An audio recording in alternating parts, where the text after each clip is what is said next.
This is the Home Service Expert Podcast with Tommy Mello.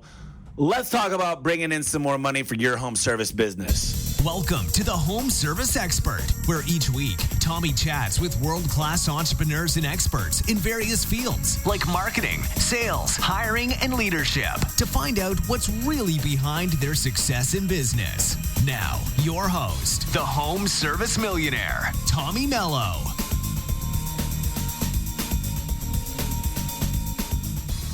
Hey there, folks. I'm Tommy Mello, the Home Service Expert, and today we're going to be talking with Ryan Mecham about lean and about systematizing your business so that you really don't have a lot of waste. Ryan, how's your day going? I'm great, Tommy. How are you doing? Great. I do want to tell everybody I already have Ryan as a consultant. He's coming in and he's transforming our whole business right now. So at the end of the day, I can tell you I trust this guy. We use him. He flies into town. He lives in Salt Lake, right? Yeah, that's correct. So, Ryan, tell us a little bit about what you've done over the past 10 years and what you're doing today. Yeah, so, I describe it just simply as this. It's a whole process or a whole way of thinking to eliminate things that get in your way. The most important thing about lean is really to focus on the fact, really focus on what bugs you. And if you learn the processes and learn the ways of thinking, then there's a lot of opportunity to move those things out of your way. And most importantly, to prevent them from reoccurring. So it's just a whole system of thinking. So I spent a number of years at a company here in Salt Lake called Power Blanket. Power Blanket's a wonderful manufacturing company that makes items for heating items for anything that can be wrapped or anything that's flat or a cube or a cylinder. And when I started there, it was a great company, but there's no question we had a lot of problems with getting things through the system. I would often not be able to tell customers that at our height, 2 or 3 weeks lead time was pretty standard. And by the time we got through implementing all of the changes we had done, that we had a great team that came together, and we could then produce a product within a 2-hour scope of time frame, not 2 days or not 2 weeks. So fundamental transformation, and on top of that, it's fun. We had our team members engaged. The engagement went through the roof. People were excited that they could create opportunities to change things about how their business ran and what they did. So all in all, a fabulous experience. And today I work for an organization called AME and the Association for Manufacturing Excellence. And we are a bunch of lean thinkers. So that's who we are and what we do. Yeah. So, when you first started consulting us, we really didn't. I know Adam bought in a lot, but I wasn't completely till I actually saw the process. So what lean really means to me is it's staying so organized. There's no waste. If there's not a spot for it, you get rid of it. And everything's labeled. And it started in Japan. Can you go into kind of the definition and where it began and the history about the lean manufacturing? Yeah, absolutely. I'll give you the short version because there's tons of history behind this. It really started with one of the founders of the Toyota Motor Company, but it actually predates Toyota Motor Company. And so the Japanese version of it came from the founders of Toyota. And one of the thought processes behind it is before they were car manufacturers, they made looms. It was a family loom business. And so they created a way that would stop a loom if there was a mistake. And the most frequent mistake was a broken thread. So this was a machine that would stop itself before making a lot of waste just when a thread broke. And that then started in Japan and came from elsewhere. But from the Toyota Motor standpoint, they really took some ideas that really started with Henry Ford. And a lot of the processes or thinking behind lean was started with Henry Ford, but didn't really catch on here in the States. And so Toyota began a process after World War II of kind of rebuilding their company and rebuilding their country.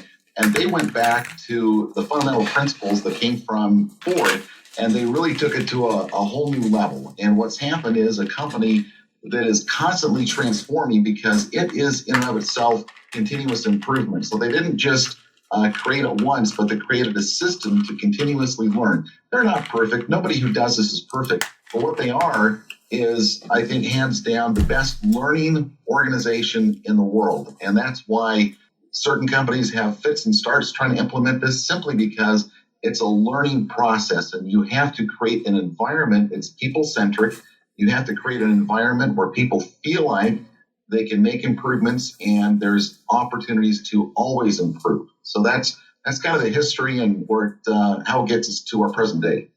Yeah. So we had the opportunity to tour a plant here in Phoenix that actually does this. And it was, I think that's when I bought on 100% is I actually saw it in motion. I saw the employees, the CEO, the way they were all working, the way that everything had a label, the organization, and just the atmosphere of continuously optimizing efficiency. I mean, the cool part is I don't think a lot of people have adopted this in the home service industry yet. I think everybody says, yeah, that's manufacturing, kind of like the Six Sigma stuff. But tell me a little bit about how we're actually going through this and how it works in the home service industry. Yeah, that's a great question, because the beauty of it is it doesn't just apply to manufacturing. Anything that is a process, it can be applied to. And everything a business does is a process. And most frequently what happens in many businesses is when something goes wrong, the most frequent question is, well, who did that? Who do we have to blame? Why did that person do something wrong? Instead of the better question is, what in the process allowed that person to do that? Or what in the process allowed that to happen? If we start with the premise that everybody wants to come to work and do a good job, I've been with you, I've seen your folks, I know that when they come to work every day, they want to do a good job. And so when something goes wrong, clearly there was something in that process that allowed that thing to happen.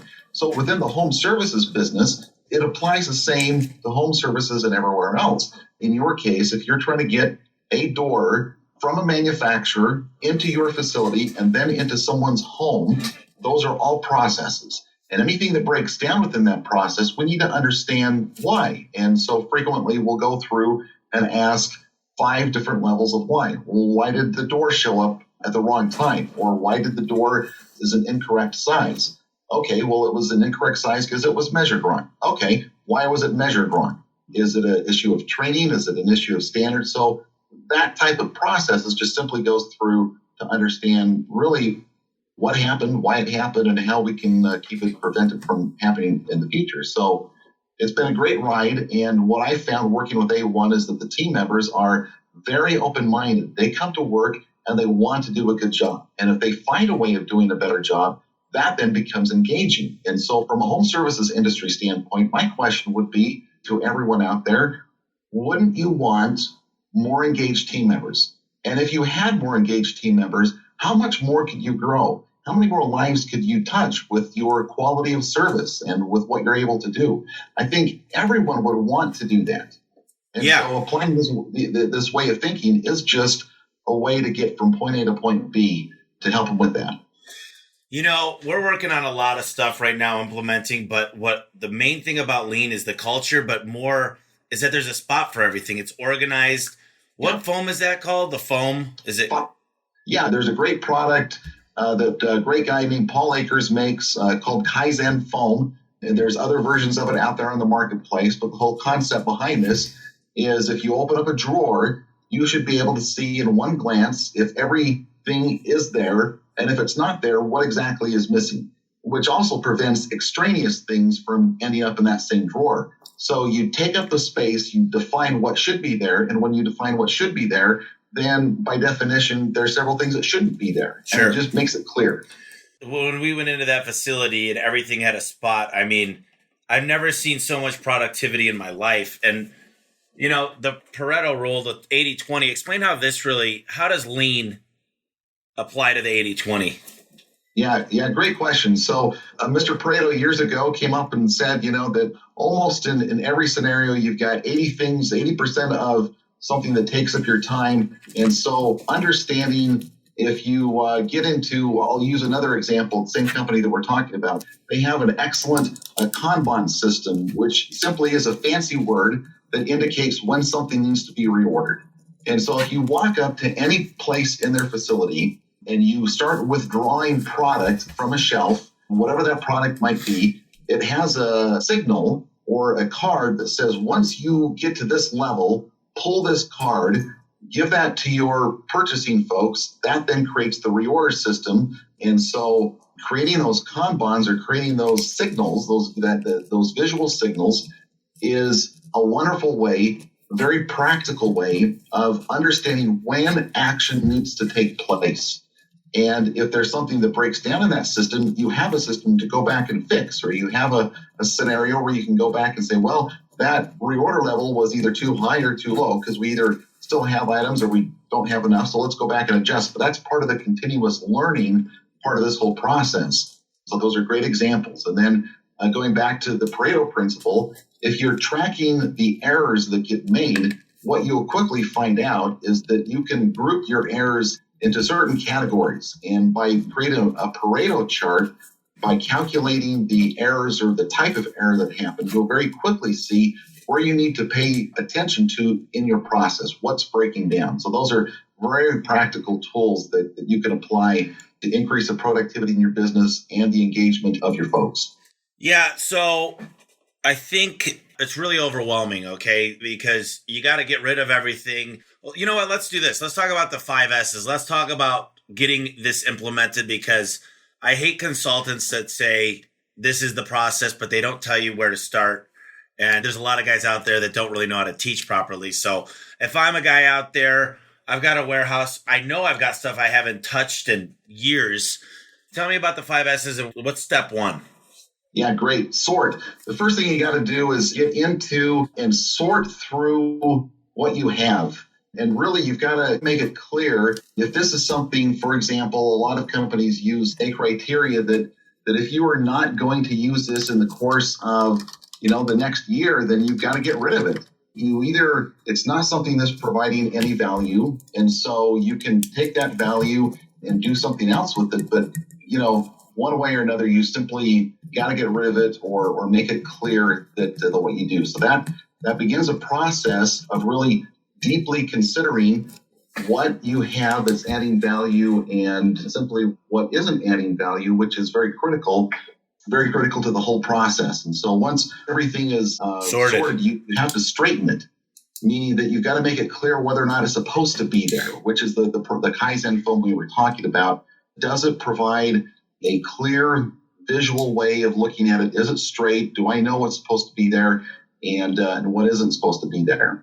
And as we go through that process, the shining process is immensely critical, because that is the cleaning process of making sure you can't just set it up once and say everything's good. You have to continuously allow time to go back in there and repeat this process so you can sort it all out. And that process really then, by definition, is the standardization. Once you've done the first 3, then shining everything is the process of cleaning.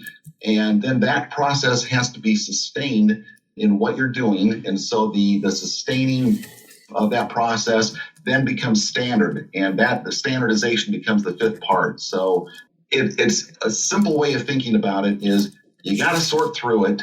You have to define a place for everything and everything in a place. You have to constantly clean it. And if you repeat those same 3 things over and over, you've created the process that's going to sustain you over time. So it's a very simple concept. People can make it very difficult, but in reality, it's a simple process that is really the foundation of a lot of making things visible, which is what you're trying to do. You're trying to make it so clear that you can walk out anywhere and observe, are we doing what's expected or are we not doing what's expected? And if not, why not? So that's opens the gate to a lot of visual understanding. Yeah, and that's, I'd say, half of it, and the other half, the CEO told me, his name was Chris. Yeah. I think it's Chris. We won't go into what company it is because I didn't get his permission, but he basically said he'd pull his hair out. He'd go around blaming people, saying this is not how it's done. He'd not, delegation is part of this, but he had a lot to blame. And us as CEOs, owners, we blame a lot of people for, nobody does it the way that I do it. Nobody cares. And that's a huge problem for a business. So he said he was pulling his hair out for 2.5 years, and he's been on lean for about 3 years now. And he said, it's just the company runs itself. If somebody, what's really cool is they got a slide that goes all the way downstairs. And, they said, if you add up how many times the people go up and down, it adds up to thousands of hours a year for how many employees they had to go down a slide rather than go down the steps. It makes it more efficient. So But the coolest thing I saw is he text messages 10 people a morning. He starts his day off. He did it in his home. He's got the Kaizen phone with the shaver, with the toothbrush. Yep.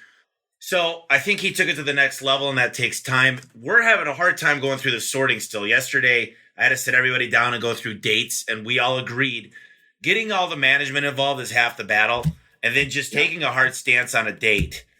And that reminds me of Parkinson's Law. And I've been talking to you a lot about this, but work expands so as to fill the time available for its completion. And everybody wants these long deadlines, but they're not going to do it till the final week. So I said, what's going to happen next week? What's going to happen the week after? So I've got all kinds of notes on what's going to happen by next week, because the proper delegation says this needs to be done by this date, and it's a process. So let's go into that a little bit. Yeah, so that's absolutely true, and all of us in the working world understand that that to be the case. The work typically will expand to the amount of time that's given to it. And so part of the opportunity here is that to clarify what to start doing, what to stop doing, and what to keep doing. And so having these conversations helps in the understanding the reprioritization of time so that those items can get done.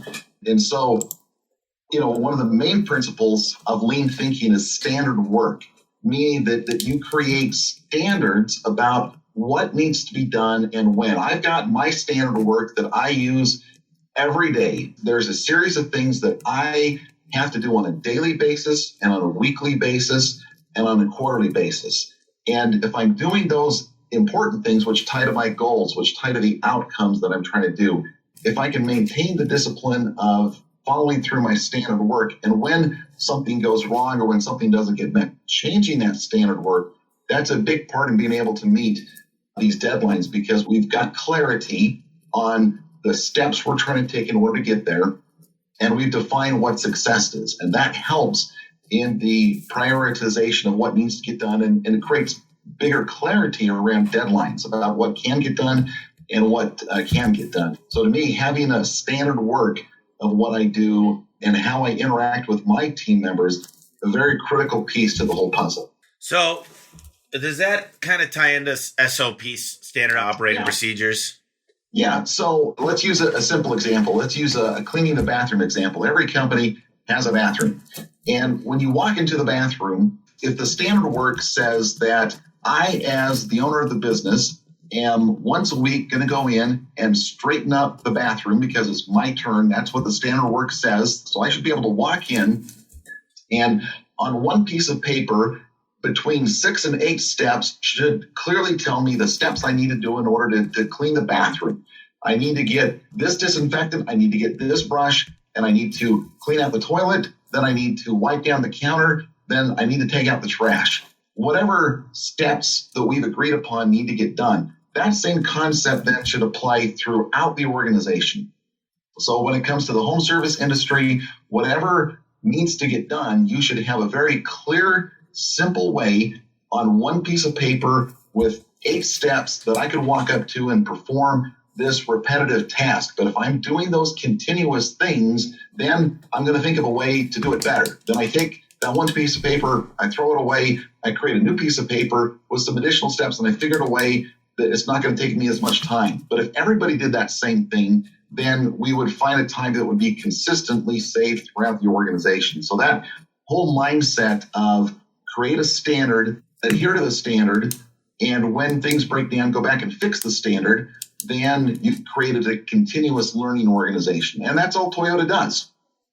Every time they make mistakes or things that go wrong, every time something goes wrong, the team comes together, they solve the problem right away, and they engage in they solve the immediate problem, but then they engage in a scientific thinking process of how do we prevent this?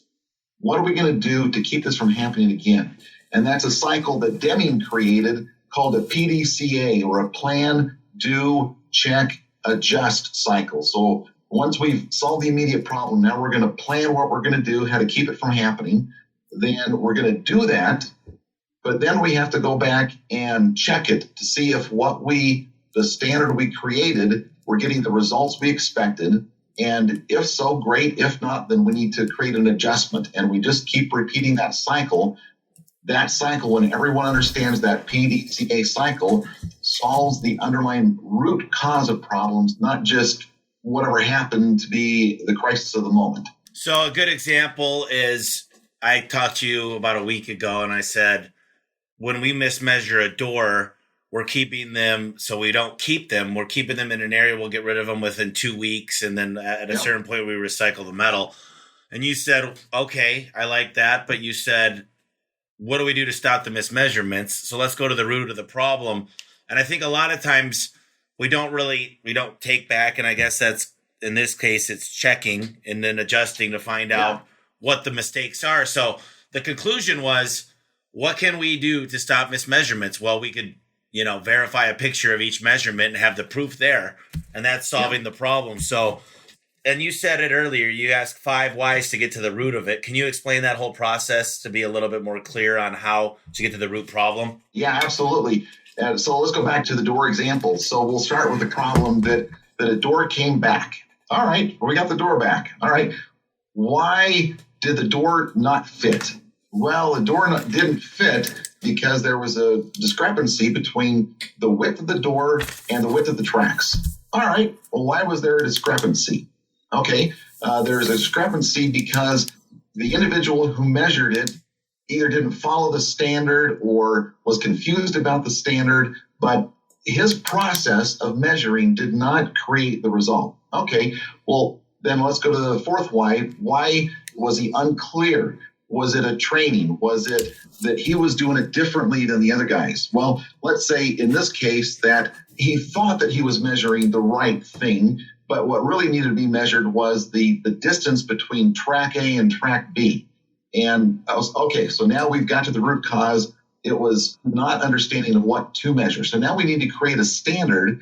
If everyone would follow the same standard about the way to measure, that we knew track A, track B, run the tape from here to there, and everybody did that every single time, that would eliminate that problem, we think. So now we create a plan to do that. That's our P. Now we're going to do that action. Now we're going to put that standard into place. But then we have to, 2 weeks later or whatever the case is, we need to go back and check that and ensure that it really is solving the root cause. If there are still mismeasurements after that, we need to get into those and understand why that happened. So that's the thinking, the scientific thinking behind the 5 whys. So one of the things we're doing with Al Levy, I've had him on the podcast. He's actually, I'm a big fan of consulting. We're not a master of everything. So you came on, you're helping us implement lean and a lot of other things. He's coming on really more on an operational standpoint. And the first thing that we're doing right now after the org chart, which we had an org chart, it just wasn't up to the levels, is building manuals for every single role. And they're short, sweet, systematic, to the point on basically standard operating procedures, but there's 31 manuals and I'm adding about 5 more. So we're going to have a lot, but the big 3 are dispatchers, technicians, and call center representatives. So it's very interesting how lean ties into what Al teaches as well. He's a 7-power contractor. So tell me a little bit about this bathroom stuff, because I think lean starts with the bathrooms and it starts with management and the owner getting involved. Yeah, you could go to YouTube, and I'll just give this as an example. There's a lot of companies that have implemented the book 2-Second Lean. Paul Akers and his thinking behind that. There it is right there. Paul's a great guy. And one of the things he talks a lot about is lean starts in the bathroom, meaning that if you can just get the team to understand a standard way of caring for the bathroom, it is an important place. It's a place we all use. You think, this is crazy. Why would we want to start there? It's because it's so important. And creating the system where everyone can understand what it means to keep a place clean and orderly, then that really starts there and goes throughout your entire organization. So if you can get your head around how important the bathroom cleaning is, and he's got great examples in his book and on YouTube videos of what that 8-step process looks like. And he went through and standardized the cleaning agents they used, the brushes they used. They weren't, at one point early on, they were buying, I think he said, 8 different types of cleaner because everyone had their own opinion about what the cleaner was. Well, that's a lot of waste. Just create one cleaner, one process, then everything gets ordered the same. When they may have, say 3 cleaners on the shelf, when that second one gets pulled, they pull the Kanban or the card that says reorder, they'll reorder another couple of them and put them behind the others. So all of these concepts flow together, the standard work, being able to see, walking in there and knowing whether it has been done or hasn't been done. And when it comes right down to it, it creates just a great feeling to know that you got a clean bathroom. Everybody wants a clean bathroom. Yep. So it's a great place to start. So those Kanban cards, what Paul suggests, and everybody has their opinion, but I love having a QR code to know where we got that product from, because nowadays I can take my phone, scan it, it goes to Amazon, one button, and it arrives the next day, the cleaning supplies. So there's so many more efficient ways to run. And when you see it in action, it's a game changer. I mean, the time spent, the efficiency, I'd say we're at like 15% efficiency. If we could get to 30, that would be double. If we could get above 50, I see right now in our call center, we don't do a lot of outbound. We're focusing on the downtimes to build the outbound.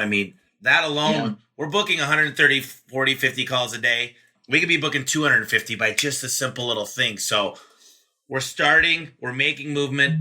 And I've always hated big companies that it takes 10 years to push something through. And it's bugging me right now how long this is taking. But it's so hard for this. This is a whole mindset. It's a whole paradigm shift. And, how do you get... I think a lot of times the owners probably do buy in, but they keep hitting a wall. How do you get everybody involved, and how do you really build a habit of it? Yeah, that's an excellent question. I was just talking with another friend this morning about the very same question, and I got thinking about where I've seen this work well and what they use. So I'll use a big example and then kind of a medium-sized example. Big example, company called Barry Waymiller. This is a company you've never heard of, but supplies a great deal of machinery to what actually makes things out in the world. So they're a company located in St. Louis. They used to be a very small company. Today, they are a multi-billion-dollar company that is now taken place, or they've now executed more than 100 acquisitions over the course of the last 20 years. So this is a company that not only has been growing internally, but they grow by acquisition. So they bring in these other companies. Now, most acquisitions don't work simply because you can't merge the cultures. And in the case of Barry Waymiller, and this is Bob Chapman is the name of the CEO, and he's written a book about this called Everybody Matters. And they are experts at bringing people in and teaching them about their way of thinking and their climate, because it's very people-centric, very focused on them. The way they do that is they created what they call the Barry Waymiller University. In other words, it's a teaching program, and they're a large organization. They've got tens of thousands. Well, I think they got about 10,000 employees. I think when he wrote the book, they had about 8,000, but worldwide, I think they've got 10,000. This is a very big organization. They created their own learning process, but the key behind that is you can scale this. You don't have to create your own university. What you do have to create is a process to learn. If you incorporate, you have to take time to teach the team members. And so if you have 10 people or 50 people or 100 people or 1,000 people or 10,000, the principle's all the same. Focus on what you want to teach. Create a process to do the teaching. Within that teaching process, then now as people onboard, they're able to participate in this onboarding, teaching, and learning systems. And if you create I don't want to call it schoolwork, but maybe the materials you're using, whatever books, whatever system, if you're constantly going back to those and teaching them out of those same thoughts, then all of a sudden your team can speak the same language. And everybody has to speak that same language or it doesn't work. So you have to create a process to teach people as they come in and to reteach people. The other example I was thinking of is a company here in Salt Lake I just love. It's called O.C. Tanner. O.C. Tanner does custom jewelry. They started by making pins, and almost everything they do is custom. They do the same thing. They have a handful of books that they use that really define the culture. And as people come in, And every year, people have to recertify in these same classes and same ideas. And it's very healthy for the organization because these ideals create in people's mind a little bit of an understanding of the gap, meaning that they see where they are today, but this literature, these thinking systems helps them see where they can be. Then they identify the gap. Where am I today versus where I could be? Then you can take action about how to close that gap. So that thinking process, that's the only way to get it system-wide. You have to create a system so people speak the same language. Yeah, I think training is probably the biggest missing step in most companies. And it's not only training, it's retaining. Train, retain. So recruit, train, and retain is so important. And I think one of the things we're working on by July is actually we're going to restructure everybody's pay pretty much in the company to where we're building a budget which incorporates a great holiday party. It incorporates one-year anniversary gifts. It incorporates some great things for the company and a certain profit margin of between 18 and 22%. And then based on those goals comes bonuses for every single employee. And some of the, CSRs, and I'm not going to call them smaller roles, but definitely not upper management, it might not be as good, but everybody's working for the same goal, and the more we hit above that, the more everybody gets. And it builds in those margins, and it's just a better way.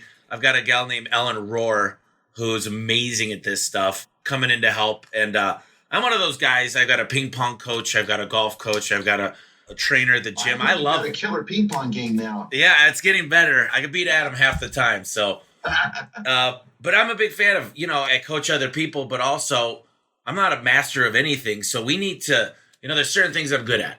And I'm all about booking rates and conversion rate and sales and marketing. Marketing I'm obsessed with. But why would you not seek help for something that you might not be so good at? I think a lot of people, they're mediocre at so many things, but if they make those the great things, then they get the right help. They could have an extraordinary company, but it really starts with the people.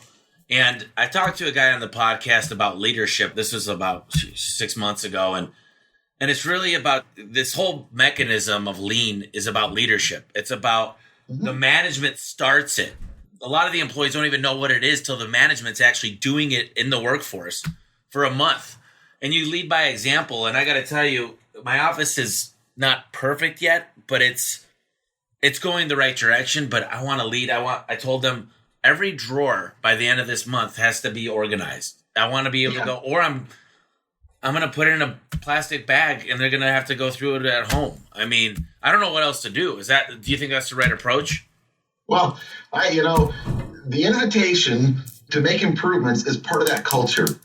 And you do have to create time. So part of my standard work every day, the first thing I do, I have 15 minutes to do the 5S. So I need to sort, I need to straighten, and I just need to do those steps every day. But if I don't put that on my standard to take time to do it, doing it one time doesn't help. You need to do it again and again and again.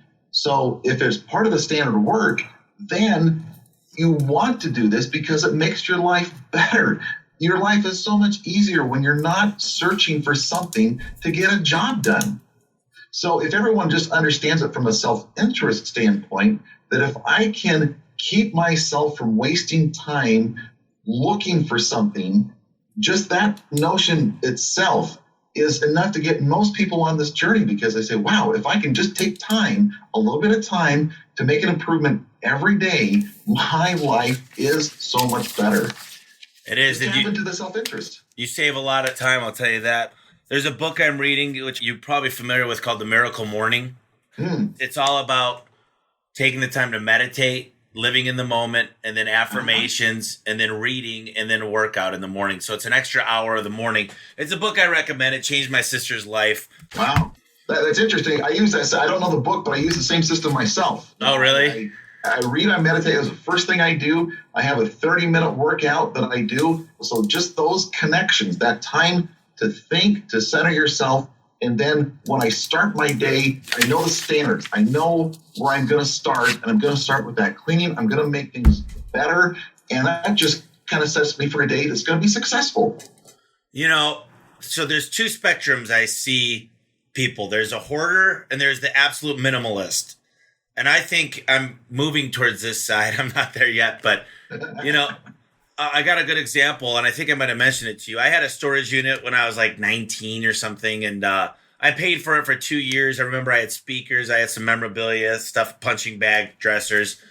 And 1 month, I think my Visa had fraud on it, and I didn't update it with the storage unit. So I went there one day, and they said, oh, yeah, we auctioned all that off. I was really bummed out.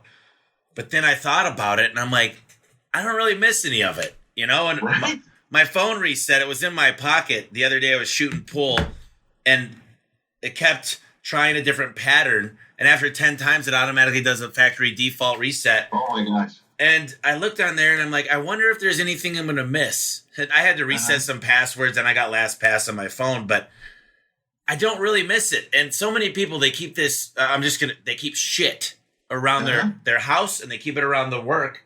And I used to order 1,000 if I could get 10% off. Yeah. And now that's not the case. I mean, we're dumping a lot of stuff, and we're taking the calendars off the wall. There's no reason for a calendar. You got a Google Calendar. There's no reason for a lot of the stuff, the little notepads everywhere. Yeah. Like, why not just either do it today, either scan it, file it, or throw it out. Those are the three things. So get rid of the paper. And me and you've been talking about, let's talk a little bit about the concept of getting rid of email and going paperless. So those are two huge projects that we want to do by the end of the year. Talk to me a little bit about those and how that's going to work. Email is the biggest time waster in business today. It's so frustrating. And what I found is that you've got to get your team members kind of on the same page of doing it differently. And again, I'll go back to Paul Akers because he's got some great videos about some of the steps that he's taken to put in place. But one of them, if you just think about your phone and the number of apps that you can do on there that you can video message back and forth, takes you way less time, is the same concept as an email, but it has the added advantage that your facial features and the inflection in your voice communicates so much. And if you could get your team, instead of sitting down and writing a blast of email that takes too much time, there's no face, there's no voice, there's no understanding. If you could get rid of that and just go to almost a walkie-talkie system with your video apps, you could save an immense amount of time not sitting behind your computer and tapping out a blasted email. I think that what you said, and you've said this a million times, and what's funny about human beings is I say the same damn thing. I remember Adam goes, Tommy, you just regurgitate the same stuff. Like, what's going on? And I said, it's the only things. It's only 5 simple things I focus on. They're main KPIs, but you said it, and it really clicked, is create the time and make time. And, when we went into that other company, is they said, first half an hour is this, the next 15 minutes is this, and then we spend 50 minutes to clean. Yep. That time is allotted for that. And I don't think I've made enough time. And to say, stop, this is the time where we do this right now. So that's one of my goals. That's one of my big takeaways from today. Let me ask you this. Seeing was believing for me. It really was. If somebody wants to go see a lean company at work, what would be the steps of action to really see it in their area? That's an excellent question. I'll give you a couple of resources. One, on Paul Akers' website, he has a little map, and they did a little project. I forget exactly what he calls it, but it's something like lean companies or lean companies in action. But he has some companies have said, hey, we practice a lot of these concepts. And so he has a map that you can go to. Another organization that people can tap into is the one I work with, the Association for Manufacturing Excellence, because we go around the country. At least once a year, we put on a major conference. It has more than 2,000 attendees. It's the largest lean conference in the world. And every place we go, we line up several tours. And these tours is the going, seeing, and believing. And aside from that, we have 9 regions throughout the U.S. and Canada. And within each of these regions, they also create and organize these tours for people to go and see. So you could go to ame.org and see a lot of go and see opportunities. And that's, what I specialize in for the organization is creating consortia, which are lean learning networks. It's simply a way of getting companies in a metro area together so that they can learn from one another. And we've got several of them started up throughout the U.S., and we're starting up more. So these are all opportunities to go and see, because as you said, seeing is believing. And if you want to do a simple thing, if you don't want to even leave your office, I would encourage you to go to Paul Akers, and he has a 10-minute, very, very quick tour of his company called Fast Cap. And you don't even have to go anywhere. Just open up YouTube, search for Paul Akers Fast Cap Tour, and you can take a 10-minute tour of his facility.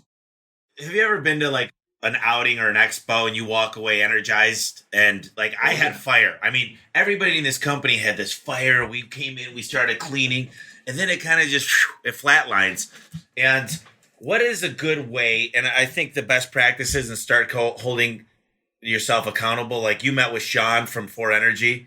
Yeah. He wants to get together and work on this together. And what I'm going to do after this is get on Facebook and see what I could do to get other people involved, to get 5 or 6 business owners, because the more you can get out here for us, the better. What was that website that you said to get a hold of you and to get a hold of your company? AME.org. We're the largest AME membership organization in the world. So AME.org. So AME.org. And if somebody wants to reach out to you personally, Ryan, what would be the best way to get a hold of you? Yeah, drop me an email, a simple email address, rmecham, so RMECHAM at AME.org. And I'll be happy to help and point you in the right direction because you're right. It's all about, there's a very emotional element to this. And the beauty of continuous improvement is you constantly reinvest the emotion by seeing the outcomes that come from this continuous improvement.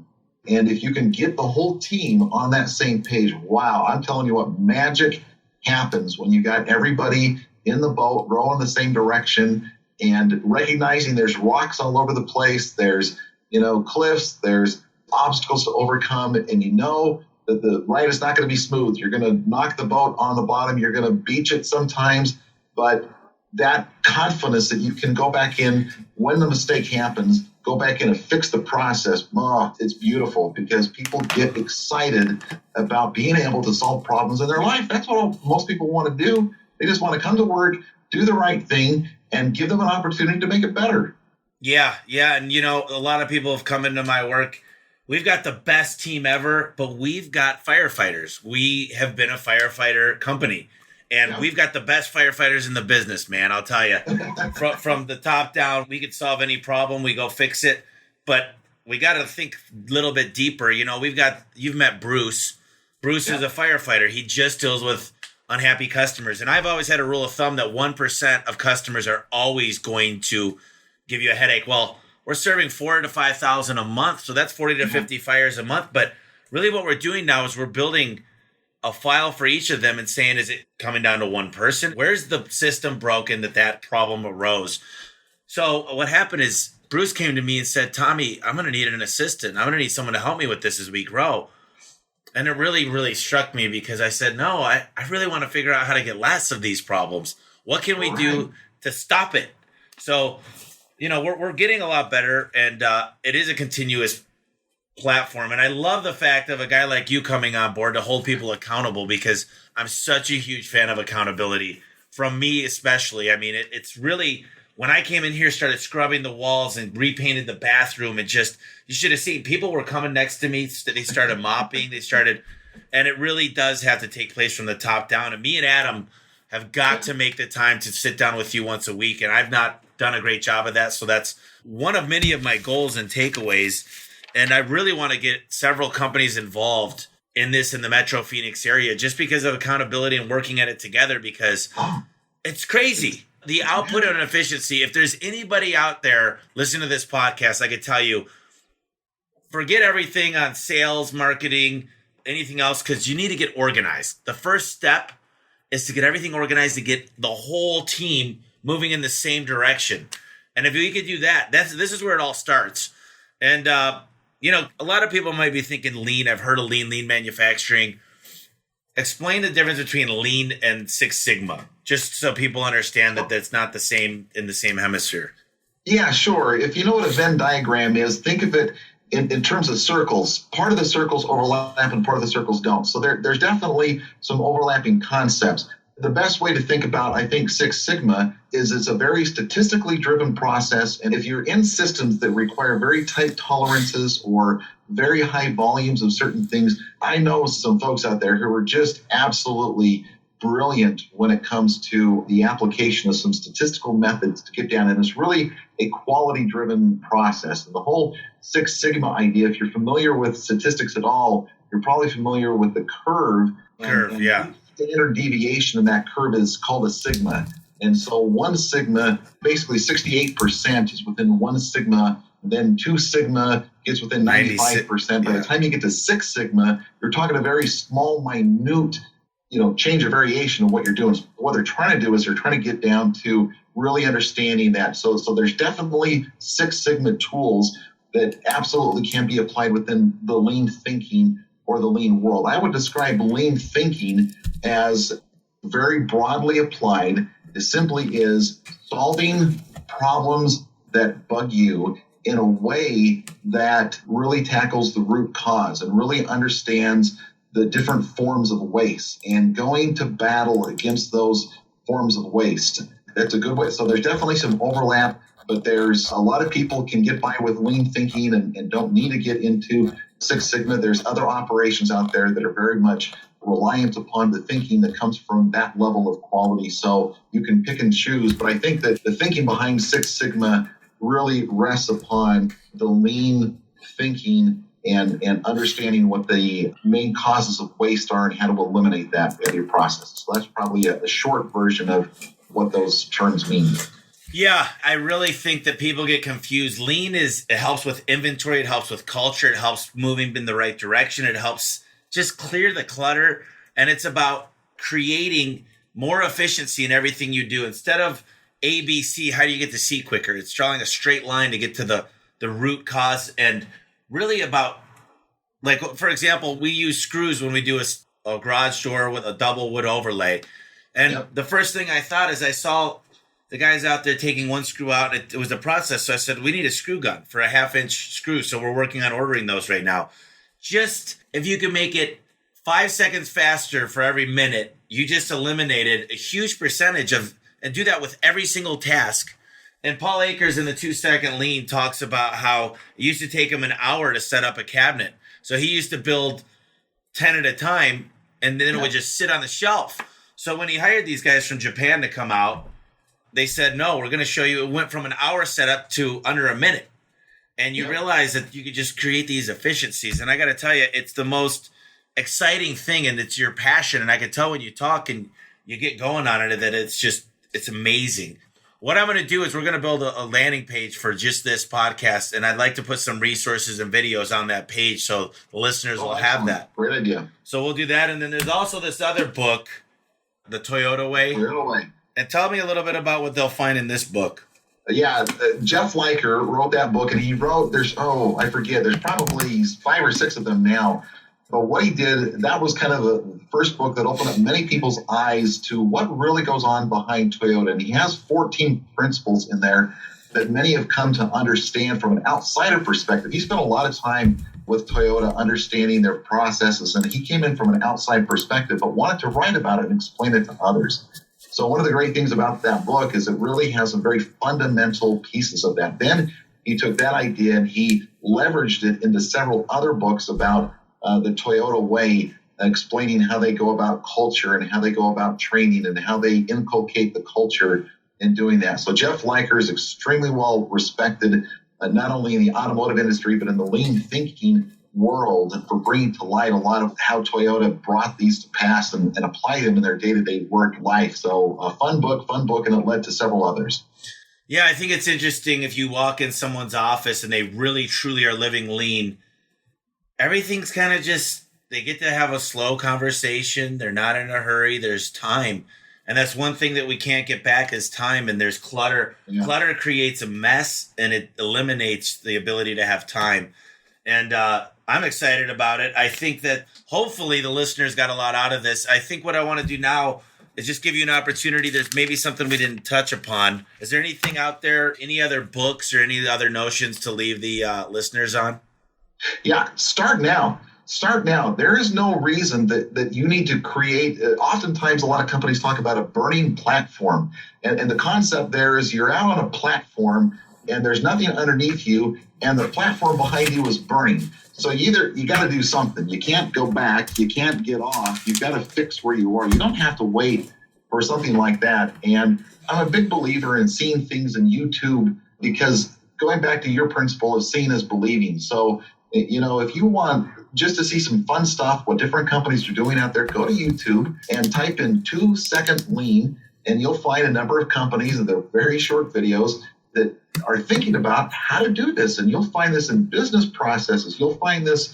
I found a collision company out in the middle of Missouri who does this, and they do business processes and everything under the sun you can imagine. So if you don't think this applies, seeing is believing. Go to YouTube, type in 2-second lean. You'll find a bunch of companies that are taking these principles and running with it. And if you want a fun story and a fun guy, we've mentioned him several times in this. Go to Paul Akers. He's so much fun, a way to do this. And he's been through the gamut. And he really talks about making this part of your culture and making it fun. And that's what this is. You don't need to get too wrapped up into a lot of technical processes and procedures.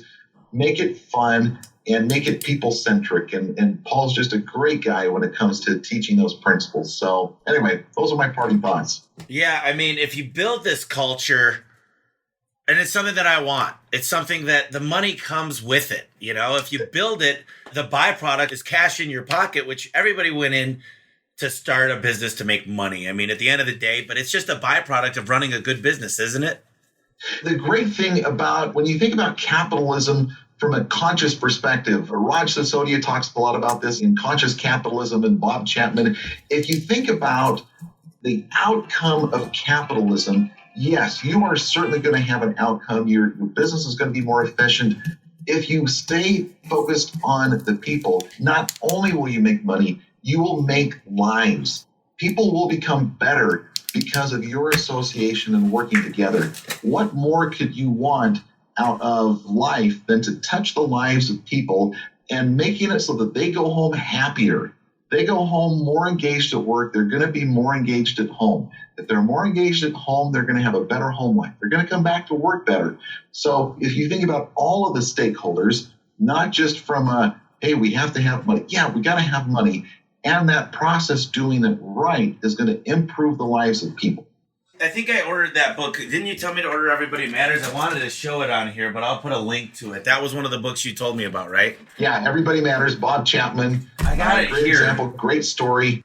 Yeah, there's also a link that if, you sent me, and I'll make sure it gets on here. I'll have Gianni throw it on, but it's the guy that said, what's the first thing they really got is the guy said, when we went to Lean and we really started to listen to the employees, is he goes, I'm talking to my wife again. And, it really kind of gives me the goosebumps because it just changes people's lives outside of work too. And you become, I think you got to ask yourself is what are people going to remember me as when I'm buried at 6 feet under? And I think you start thinking about that a lot deeper when our company's starting to grow. We've got a couple hundred employees and, I'm starting to be able to focus on the bigger picture. I think it's really tough when you got 3 guys out there. You're trying to answer the phones. You got kids, and there's just, you're wondering, where do I start? I'm working 12 hours a day, 7 days a week. I mean, what do you say to the guys? And we'll end this right now. But what do you say to those guys that are they're running 1,000,000 miles. They're working in their business every day. They're trying the best they can. You've got to take a step back and work on it, not just in it. The E-Myth Revisited talks about that quite a bit. Got to work on the business, and part of working on the business is understanding that systems and people can learn this stuff. I think one of the challenges a lot of people have coming out of the gate is, going back to the firefighter mentality. Yes, got it. There's no question. There are times you've got to go out and fight those fires. Don't just stop there. You have to ask yourself, what is going to prevent the fire from happening again? And, you approach the business and bring people together with different mindsets. I'm not a great firefighter out there. Honestly, fires drive me crazy. I want to understand what caused it so I can prevent it, because I don't want to run around like a chicken with my head cut off. I want things to operate smoothly. And so we've got to take a step back. So don't just work in the business. You've got to take a step back and work on the business, work on those processes. Yeah, so I got to thank Aaron Evans because he introduced me to you. You used to work for Power Blanket, which he's the owner of that company. And I would say this because I wanted to leave. If you're ever in Utah and get a chance to go visit Power Blanket and you could give them a tour, it really is fascinating some of the things that have evolved in that company. And I talked to him about a week ago, and he said they're absolutely smashing it. They're moving into different verticals and just the whole culture there. And I've been there, but I haven't been there since you've, changed some of the systems. So I want to go back, hopefully within the next month or two, get out of the heat here in the summer. But Ryan, I got to say, I really appreciate you taking the time to do this today. And I think the listeners will get a lot out of it. And I really believe in it. I got to tell you, every day that we're not moving that direction, I feel like is a wasted day. So thanks again for jumping on. And hopefully, we could get you back on. I really want to do a video of when the place is completely done and have you talk about some of the things we had to break through to get to that point. So we'll do that. Yeah, thank you so much. And we will we'll chat again. Thanks, Tommy. Good to see you. You take care. All right, buddy. This was the Home Service Expert Podcast. Now listen up. Do you want to dominate your market? Triple the profit you make without working those long 12-hour days, 7 days a week? If the answer is yes, my team and I are opening up some new time slots to help you solve your biggest business challenge. Just go to homeserviceexpert.com/discovery and book a free 30-minute call with our team today. I will repeat that, homeserviceexpert.com/discovery and book your free call today.